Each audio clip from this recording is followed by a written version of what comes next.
Bom dia, pessoal, eu sou Rodrigo Capaz, professor do Instituto de Física da UFRJ, e essa é uma videoaula sobre ajuste linear, para Física Experimental do período letivo excepcional de 2020, que pode ser usada tanto para Física Experimental 1 como para Física Experimental 2. Tá? Bom, na aula passada a gente falou um pouco sobre a confecção de gráficos, e gráficos em escala linear. E a gente deu como exemplo um gráfico de velocidade como função do tempo, tá? E eu vou reproduzir aqui um gráfico desse tipo, de velocidade como função do tempo. Algumas figuras dessa aula eu estou tirando dessa apostila, tá? Do Instituto de Física da USP, que aliás eu recomendo, que tem um material muito bom lá, disponível na internet, para quem quiser se aprofundar um pouco melhor sobre as coisas que a gente vai falar aqui. Tá? Mas a ideia é essa, tá? Então, eu tenho uma série de medidas de velocidade como função do tempo. Aqui são as medidas, aqui esses pontos em azuis, e as barras de erro que descrevem a incerteza, como a gente já mostrou, tá bom? E eu tenho um modelo, que esse sistema para o qual eu estou medindo a velocidade está executando um movimento uniformemente variado, um movimento com aceleração constante, tá? Então eu estou supondo que a aceleração é constante nesse sistema, e na verdade eu posso até usar essas medidas para tentar verificar esse fato experimentalmente, E a questão que surge é como é que eu calculo a aceleração desse movimento, a partir dessas medidas de velocidade como função do tempo. Bom, a gente sabe que se a gente supor que a aceleração é constante, a velocidade como função do tempo deveria obedecer a essa lei, V igual a V0 mais AT, essa equação, tá? Então você poderia imaginar, bom, eu posso talvez tentar calcular a aceleração como ΔV sobre ΔT, E talvez seu primeiro impulso seja realmente voltar lá nos seus resultados experimentais e sei lá, pegar dois pontos quaisquer aqui, E para esses dois pontos aqui, o desenho não está muito bom, mas eu posso calcular aqui a variação de velocidade ΔV e o intervalo de tempo ΔT e dividir um pelo outro, O problema desse procedimento, é que, repara, se eu escolher outros dois pontos quaisquer do gráfico, por exemplo, se eu pegar esse, e fizer o mesmo procedimento, eu vou achar um outro ΔV sobre ΔT e, consequentemente, uma outra velocidade, Então, a pergunta que surge é quais pontos eu devo pegar para fazer esse ΔV sobre ΔT, Claramente, o meu resultado está dependendo da escolha de pontos. Então, esse procedimento para encontrar a aceleração, e eu estou supondo que a aceleração é única, certamente não está muito bom, Então, vamos tentar pensar numa outra coisa aqui. Bom, como eu falei, essa expressão da velocidade como função do tempo, V igual a V0 mais AT, ela é uma função linear, Então, ela deveria descrever uma reta nesse gráfico, certo? Então, a pergunta que eu posso fazer agora é exatamente essa. Qual a melhor reta que eu posso desenhar, que, de certa forma, se ajusta a todos os pontos, ou da melhor maneira possível, melhor dizendo, se ajusta da melhor maneira possível a esse conjunto de pontos experimentais que eu medi, tá? Então, essa é a pergunta que se coloca, Eu mudo a minha pergunta, e eu transfiro agora o meu problema para essa nova questão de qual é a melhor reta que se ajusta aos pontos. Esse procedimento de achar a melhor reta que se ajusta aos pontos é o que a gente chama de ajuste linear, tá? Que é o objetivo, então, dessa aula. Bom, aí tem outras ideias que podem surgir, E aí a gente até vê algumas pessoas, alguns alunos fazendo isso às vezes e que não está muito correto, Por exemplo, pode surgir uma ideia de você ligar o primeiro e o último ponto, Vamos tentar ligar o primeiro e o último ponto e calcular ΔV sobre ΔT a partir disso, Mais uma vez, eu tenho um problema com esse método, que nesse caso, eu estou privilegiando dois pontos do meu conjunto de medidas em detrimento a todos os outros, né? Então, praticamente eu estou ignorando, praticamente não, de fato eu estou ignorando todos os outros pontos aqui que eu medi e eu estou focalizando minha atenção em apenas 2 deles. Mas quem me garante que esses 2 estão, entre aspas, corretos e não os outros, né? Então, claramente esse procedimento também não é muito bom. Eu tenho que arrumar um procedimento que leve em consideração todos os pontos que eu medi experimentalmente em pé de igualdade, tá? Essa aqui é a ideia. Bom, como é que a gente faz isso?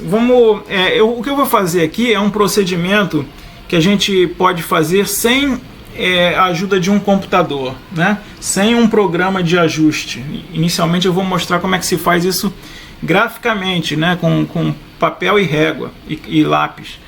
E isso é interessante porque vai nos dar alguma intuição sobre essa ideia de esse procedimento, mas aí no final, mais adiante, eu vou dizer um procedimento, digamos, numérico, que é mais usado hoje em dia, que é fazer esse ajuste pelo computador, tá?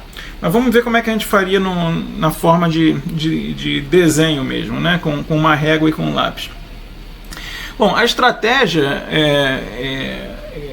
para a gente fazer isso, né? E, mais uma vez, isso vai ser uma estimativa do meu resultado, né?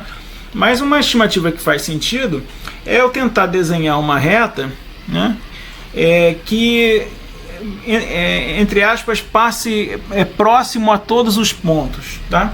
Ou, em outras palavras, eu vou tentar desenhar uma reta que ela ao final, né? Ela tem um número igual de pontos em cima e abaixo dela, tá? Então essa aqui é a minha ideia. Então é um procedimento, como eu falei, qualitativo, né? Meio no olhômetro mesmo, né? Você vai ajustando ali com a régua, mas a ideia é essa mesmo, né? É só para dar uma ideia qualitativa de qual seria a melhor reta que você poderia traçar sem a ajuda de um computador, beleza? Bom, e essa reta então, como eu falei, obedece a essa lei, V igual a V0 mais AT, e a partir dessa reta então eu posso obter a aceleração pelo coeficiente angular dessa reta, tá? Então o que a gente vai fazer mais uma vez, a gente não vai pegar 2 pontos medidos experimentalmente, mas agora a gente vai pegar 2 pontos quaisquer da reta que eu tracei, e de preferência que eles estejam bem afastados um do outro, né? Para eu poder ter enfim, para eu poder medir melhor, né, tanto a variação de ΔV como ΔT, com maior precisão. O ideal é que eles estejam mais, esses 2 pontos, né, que eu peguei, esse e esse, que eles estejam afastados um do outro. E vocês notam que são 2 pontos da reta, né, não são 2 pontos experimentais.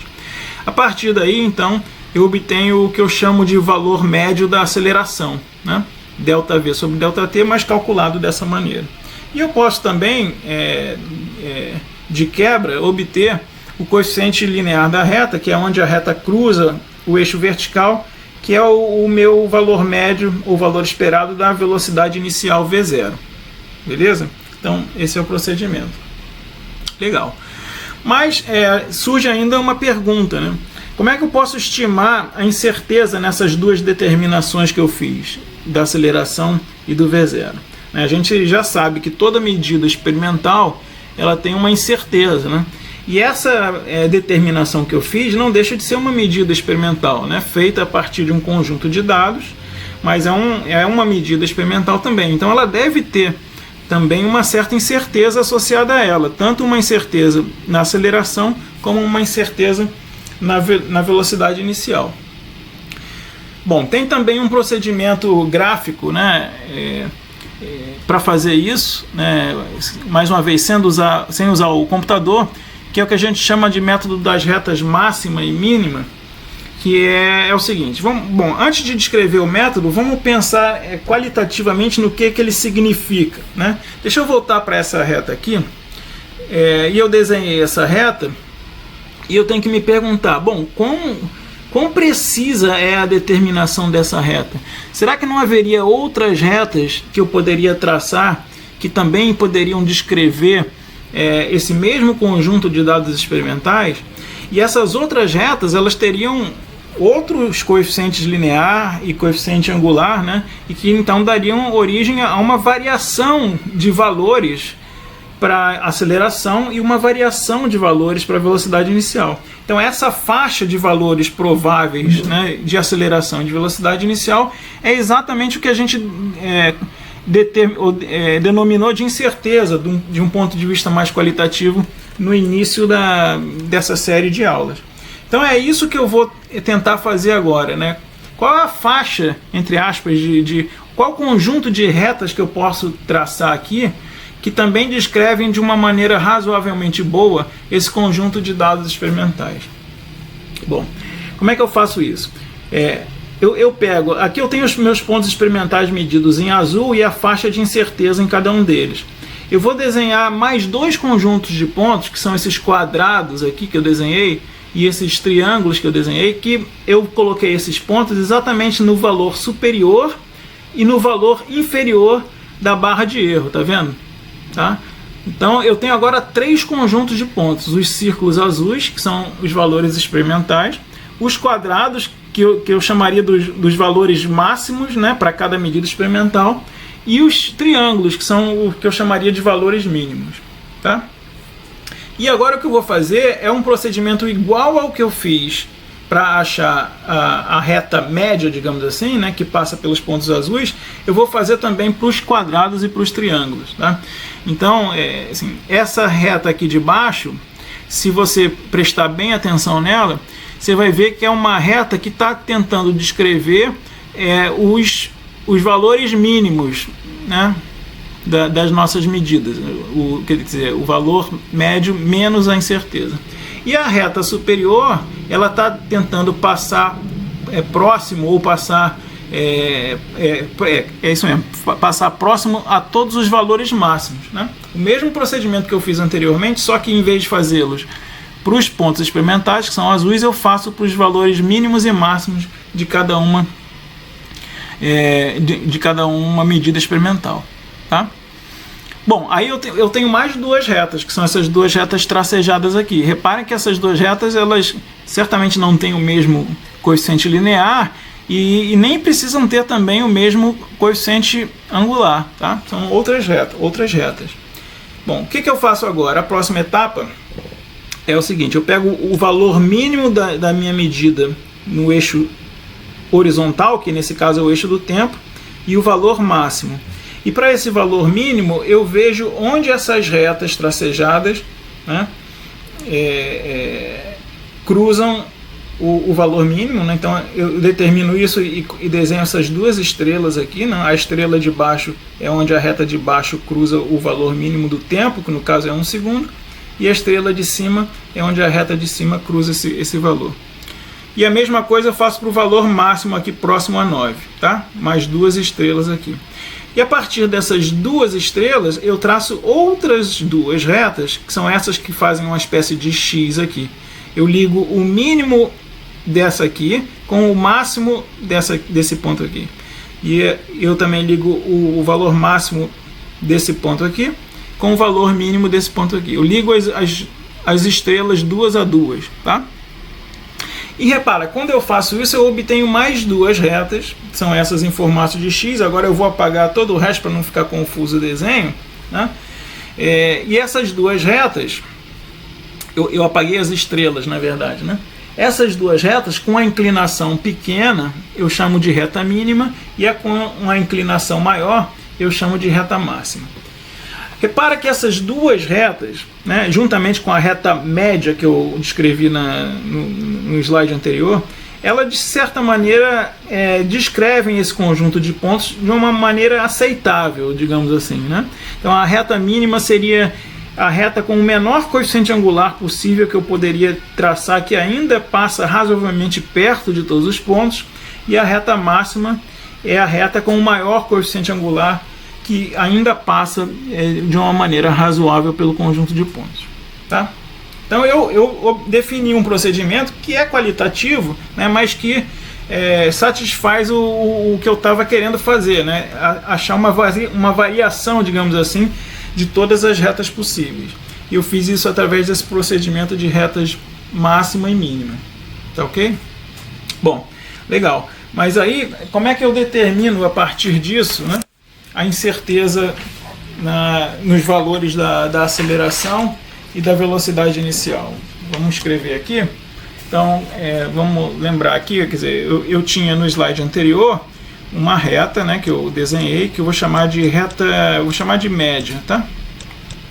Que era a melhor reta que passava pelos pontos experimentais em azul. E essa reta média, então, me dá uma equação V como função do tempo, que é a velocidade inicial média, tá? Mais a aceleração média vezes o tempo, tá? Para a reta mínima, eu tenho uma coisa semelhante.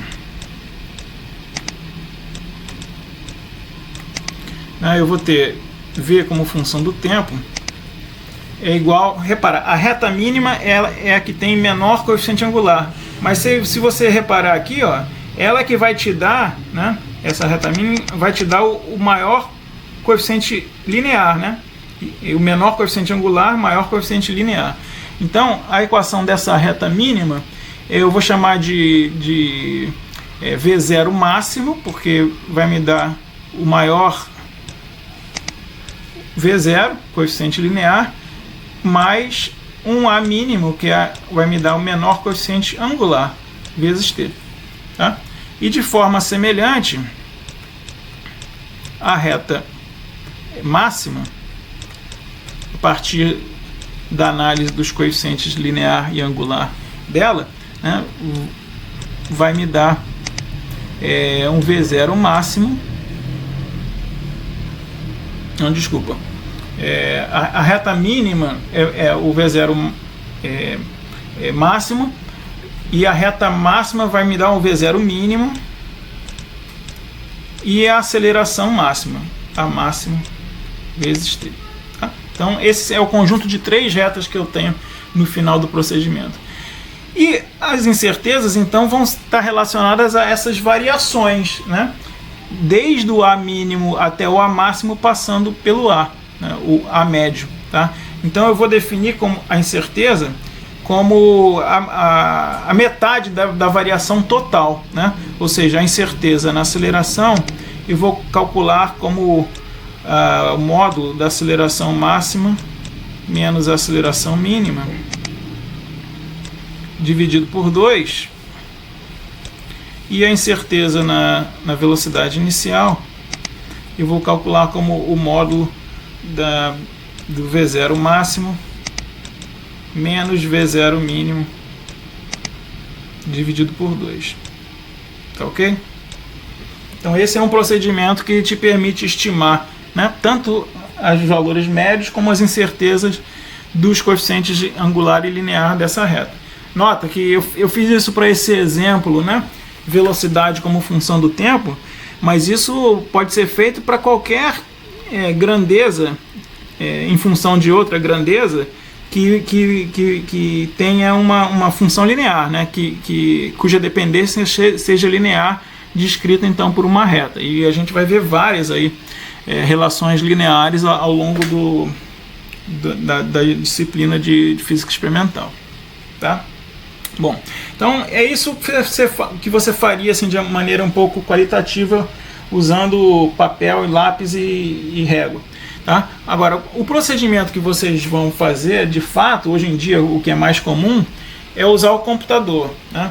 E para usar o computador, o método que mais popular, né, que se usa para achar então a melhor reta e as variações e as suas incertezas, né, é o chamado método dos mínimos quadrados. Tá? Então eu vou explicar aqui mais ou menos como funciona o método dos mínimos quadrados, sem entrar em muitos detalhes, né?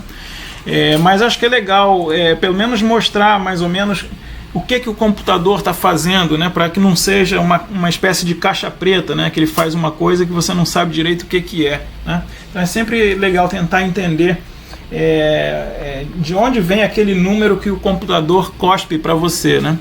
Então vamos tentar fazer isso aqui, tá? Beleza. Então como é que funciona esse método? O problema que eu tenho continua sendo o mesmo. Então eu tenho um conjunto de pontos medidos experimentalmente e eu quero ver qual é a melhor reta que passa por eles. Deixa eu generalizar um pouco aqui, né? Vamos esquecer por enquanto que isso é velocidade, eu vou chamar genericamente de y, né? Qualquer grandeza y, e no eixo horizontal uma grandeza x, tá? Qualquer. E vamos olhar então nesse gráfico, né? Vamos pegar um ponto experimental em particular, eu vou pegar esse ponto aqui, tá? Você nota que esse ponto aqui tem um certo valor de x, né? Enfim, que é ali perto de 5,6, alguma coisa assim. É difícil desenhar essas linhas tracejadas, mas eu vou chamar de um certo xi. É um certo ponto experimental, e associado a ele tem o valor medido da minha medida, que eu vou chamar de yi, tá? Então o índice i significa que é uma das várias medidas experimentais que eu fiz. Eu fiz um conjunto de n medidas, né? Então eu tenho n pontos experimentais ali. Bom, para o mesmo valor de x, que é xi, eu tenho esse outro ponto aqui, que é o valor que a reta me dá, né? É o valor dessa função linear, é um valor de y diferente, né? Que eu vou desenhar aqui. Esse valor eu vou chamar de y de xi, quer dizer, o valor da função y linear, né? Calculado no ponto, na coordenada x, tá? Então o que eu estou fazendo aqui? Eu tenho uma função linear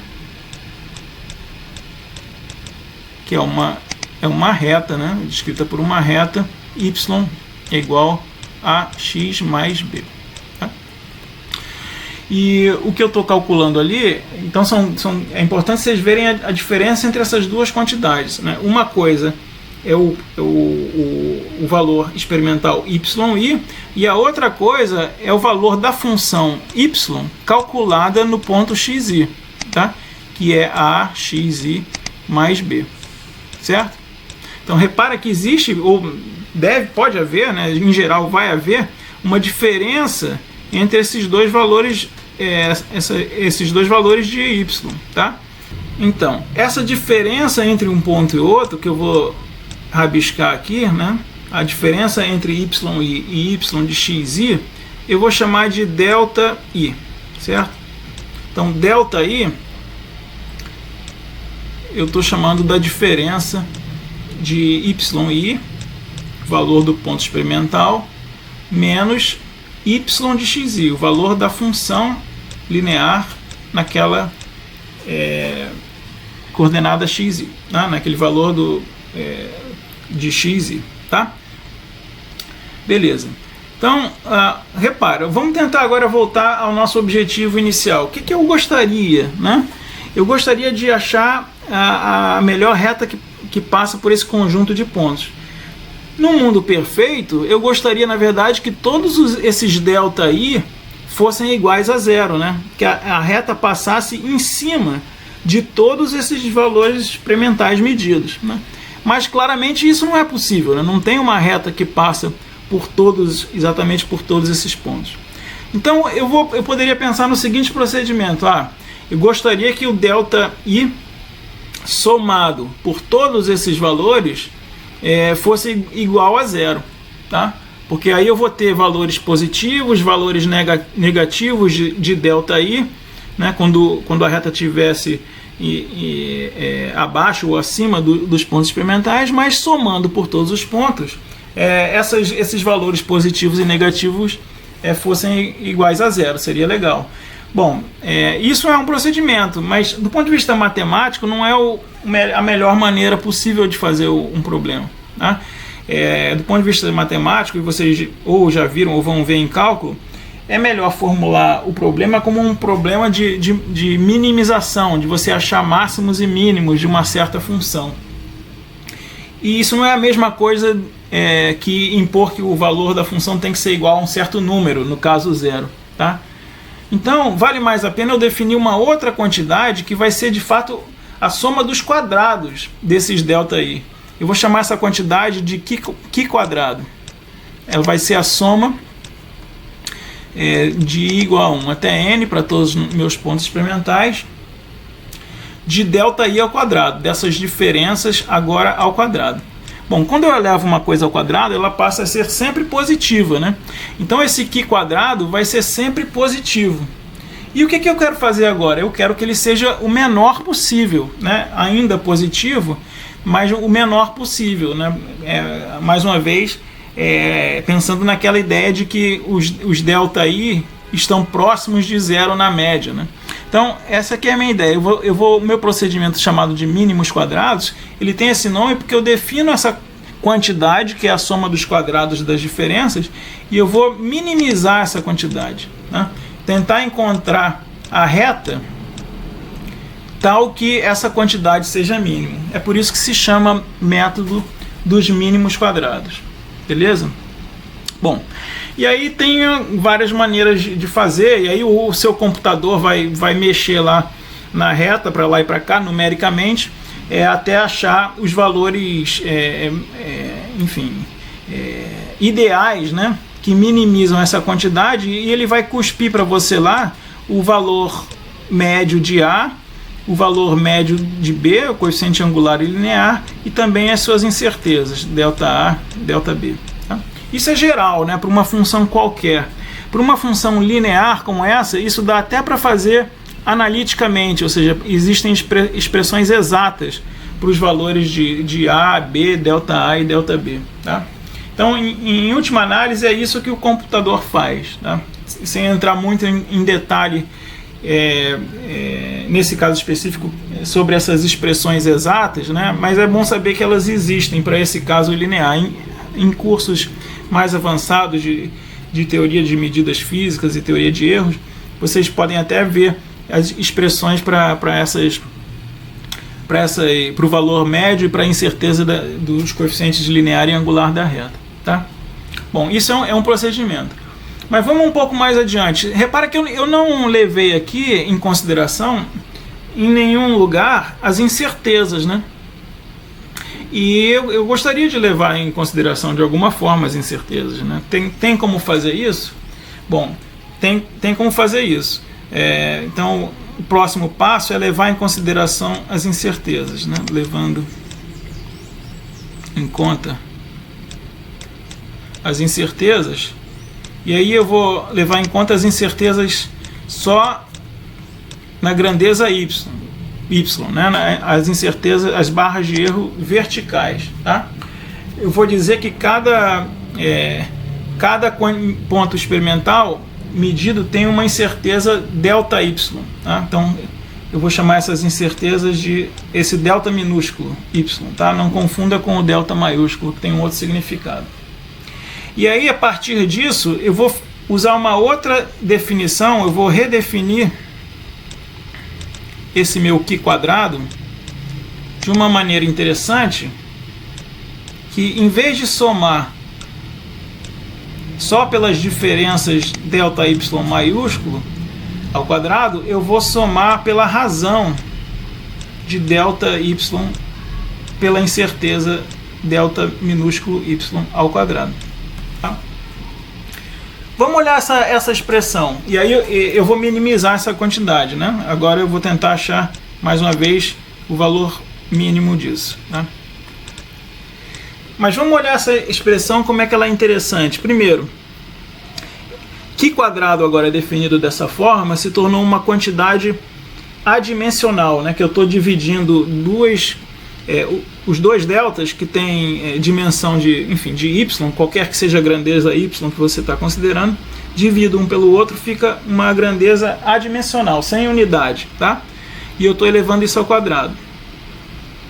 Isso é legal. A outra coisa interessante é que quando eu divido pela incerteza, repara, e quando o computador vai querer fazer esse ajuste, se eu tenho um certo ponto experimental com uma incerteza pequena, né?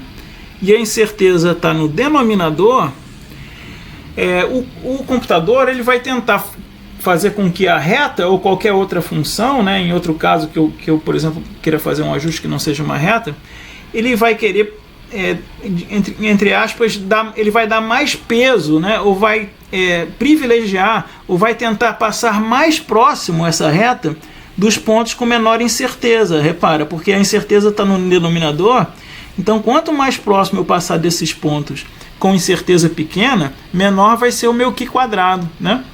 Isso faz todo sentido, né? Porque esses pontos com barra de erro pequena digamos, pontos que eu tenho bastante certeza da minha medida, né? Então faz sentido que a minha reta passe próxima deles, em detrimento a outros pontos, por exemplo, que podem ter uma barra de erro grande, e aí não faz muita diferença que a reta passe tão proximamente a eles, entendeu? Essa que é a ideia. A outra coisa legal é que essa quantidade delta maiúsculo I sobre delta minúsculo I, ele reflete essa razão, né, entre essa diferença entre o valor experimental e a reta e a barra de erro. Ou seja, se isso for menor do que 1, significa que a minha reta naquele ponto está cruzando a barra de erro. Se for maior do que 1, como ocorre nesse exemplo, nesse caso que eu peguei aqui, né, nesse ponto específico, significa que a reta não está passando pela barra de erro.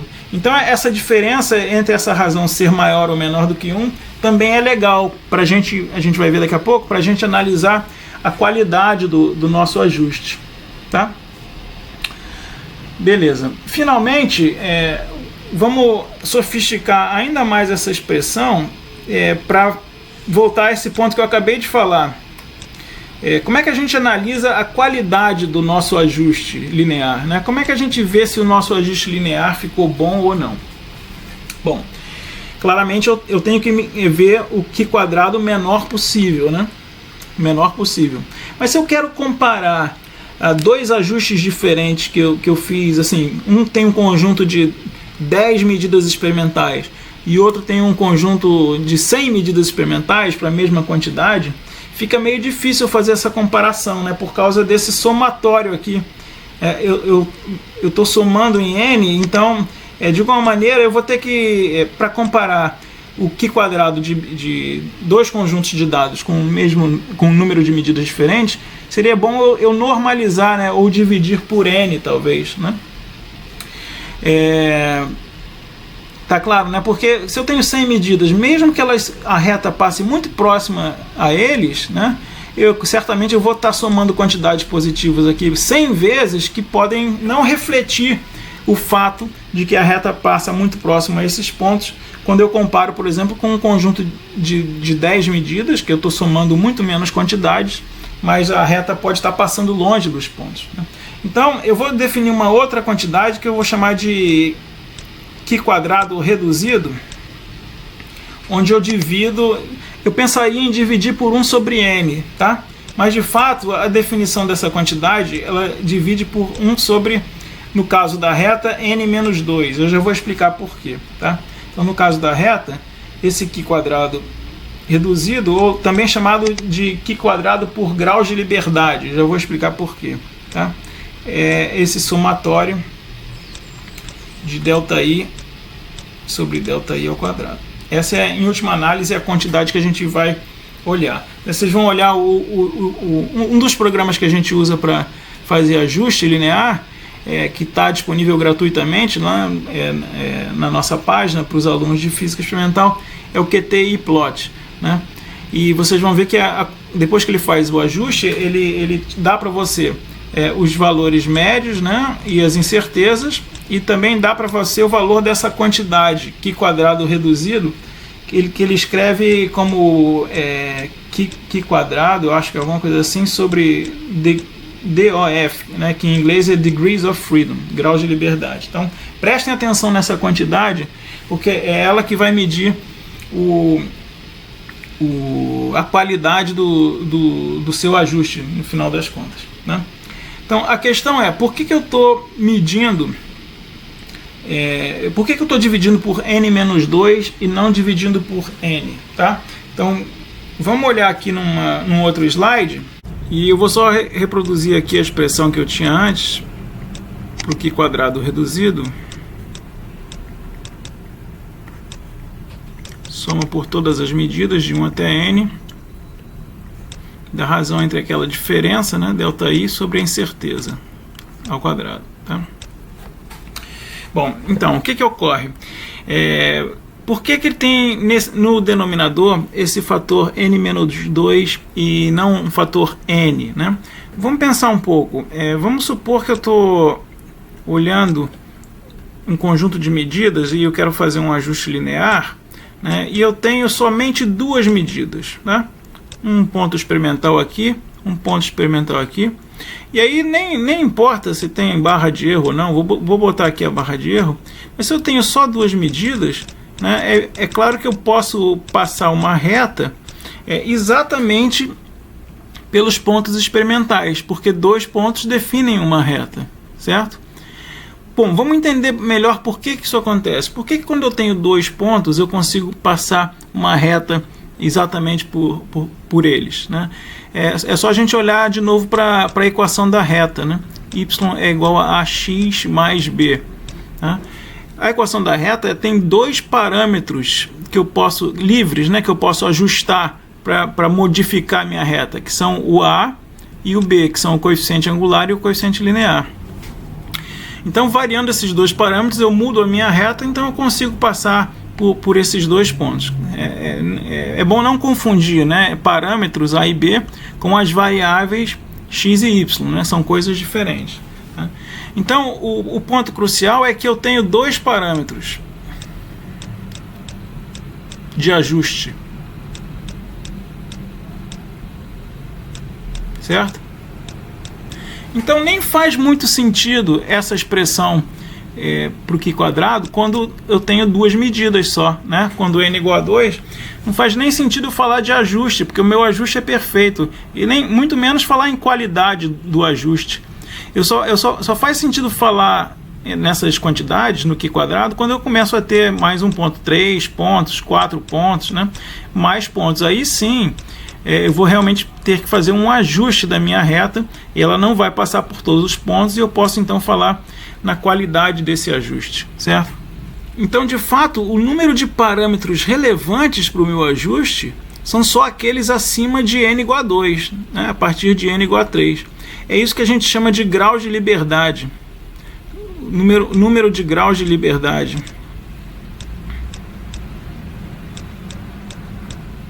Do meu ajuste, nesse caso específico da reta, vai ser n igual a 2. N menos 2. O número de medidas menos o número de parâmetros que a reta tem, que são dois parâmetros. Né?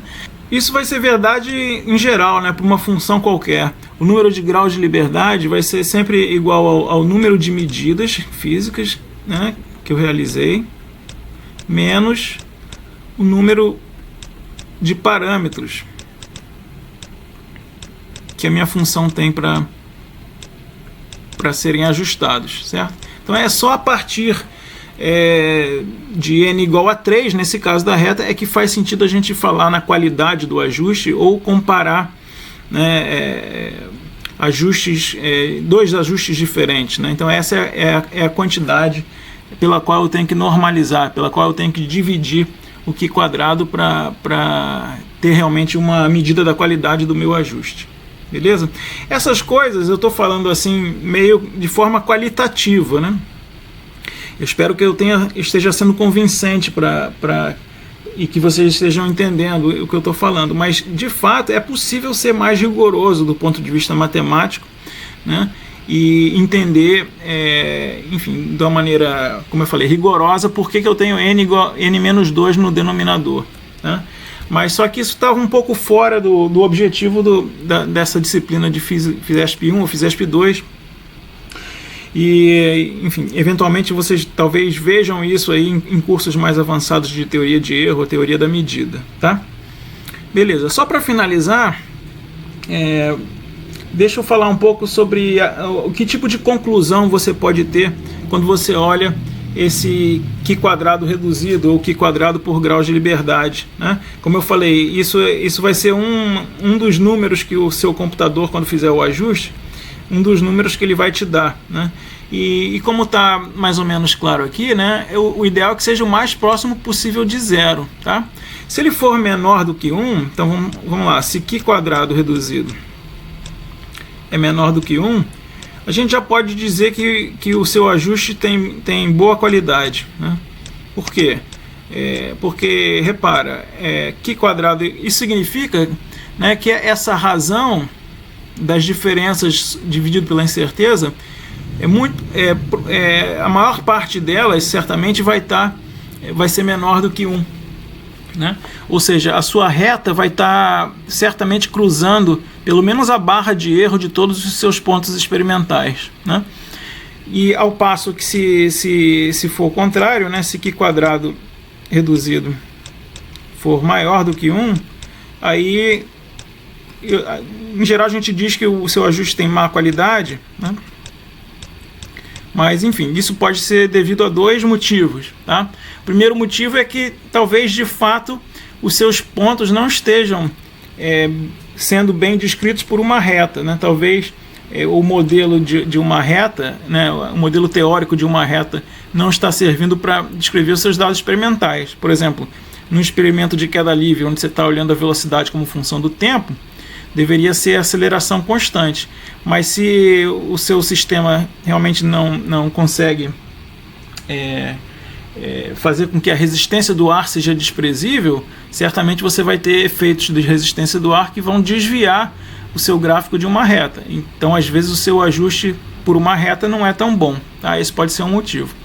O outro motivo é que talvez você esteja subestimando os valores das suas incertezas, né? Se as suas incertezas forem muito pequenininhas, repara, isso aqui no denominador vai dar um Qi quadrado reduzido muito grande, né? A reta certamente vai ter dificuldade de passar pelas barras de erro. Então é uma outra possibilidade que você tem que ficar atento, né? Então são essas duas coisas que podem estar acontecendo se seu ajuste tiver má qualidade. Normalmente, como eu falei, né, você quer que isso aqui seja menor do que 1 e de preferência o mais próximo de 0 possível, né? Aí o seu ajuste de fato vai ter uma boa qualidade. Beleza? Então é isso, gente. Então é isso que eu queria dizer na aula de hoje e até a próxima aula.